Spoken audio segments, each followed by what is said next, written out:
She used to believe that love was enough. That if two people promised each other forever, the world would somehow make space for them. That kindness would always be rewarded.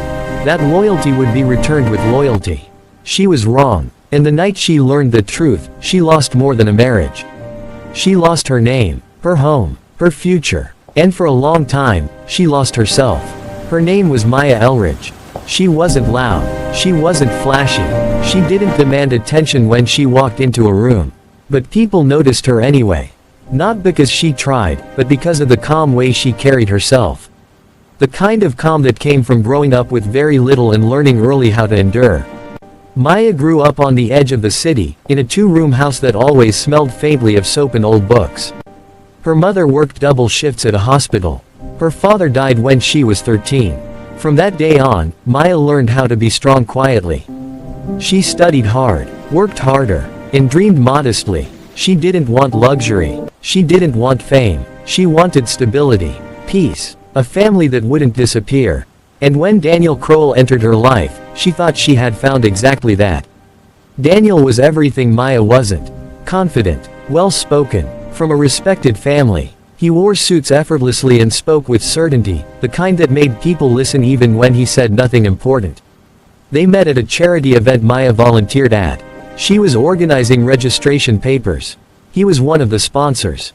He noticed her first, not for her looks, though she was beautiful in a gentle way, but for the way she handled chaos calmly while everyone else panicked. He came back the next day. Then the next week. Then every excuse he could find.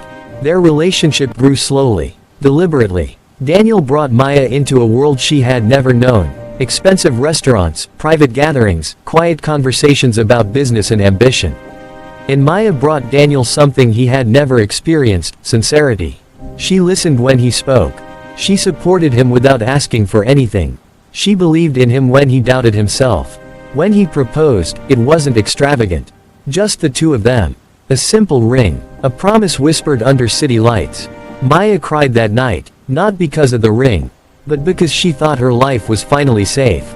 Daniel's family smiled politely. But smiles can lie. From the beginning, Maya felt it, the distance, the judgment hidden behind good manners. His mother, Margaret Kroll, was especially cold.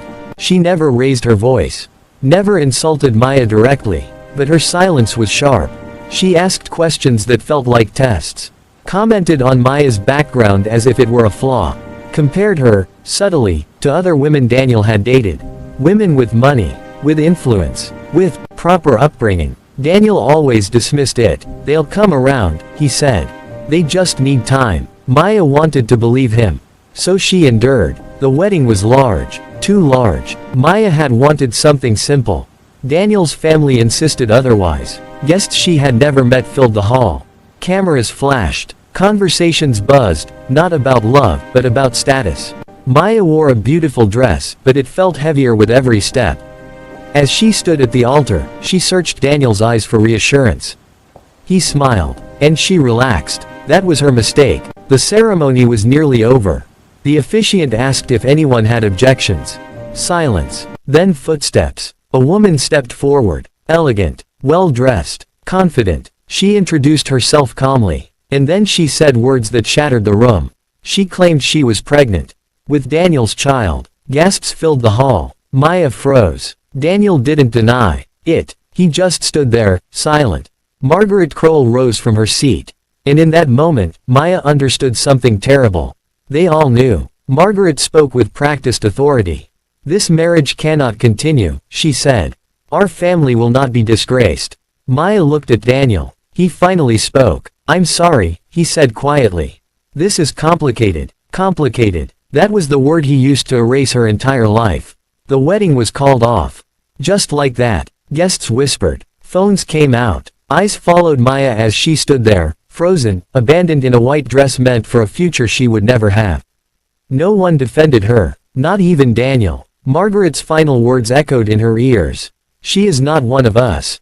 Security escorted Maya out. Not gently. Outside, the city moved on as if nothing had happened. Cars passed. People laughed. Life continued. But Maya's world had ended. Maya returned to the apartment she shared with Daniel. Or tried to. The locks had been changed. A security guard handed her a box. Inside were her clothes, her books, her memories. No explanation, no apology. Her phone buzzed once. A message from Daniel. "I'll send money later. Please don't make this harder."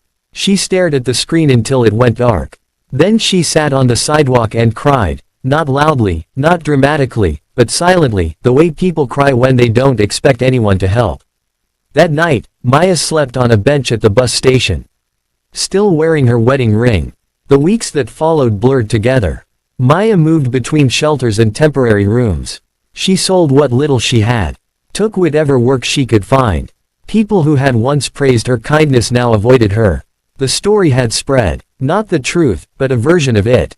She was labeled ambitious. A gold digger. A woman who overreached. Daniel's family made sure of that. And Daniel disappeared. Maya stopped trying to explain. She stopped defending herself. She learned that the world doesn't care about explanations. Only outcomes. One evening, after another rejection, Maya sat alone in a small rented room.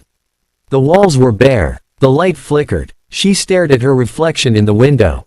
And for the first time, she asked herself a dangerous question. What if this is all my life will ever be? No future. No love. No dignity. Just survival. Tears fell again. But this time, something else rose with them. Anger. Not loud anger. A quiet, steady fire. That night, Maya made a promise. Not to a man. Not to a family. Not to love. But to herself. She would survive. She would rebuild. She would never again hand her worth to someone else. She didn't know how. She didn't have money, connections, support. All she had was time. And a mind that refused to break.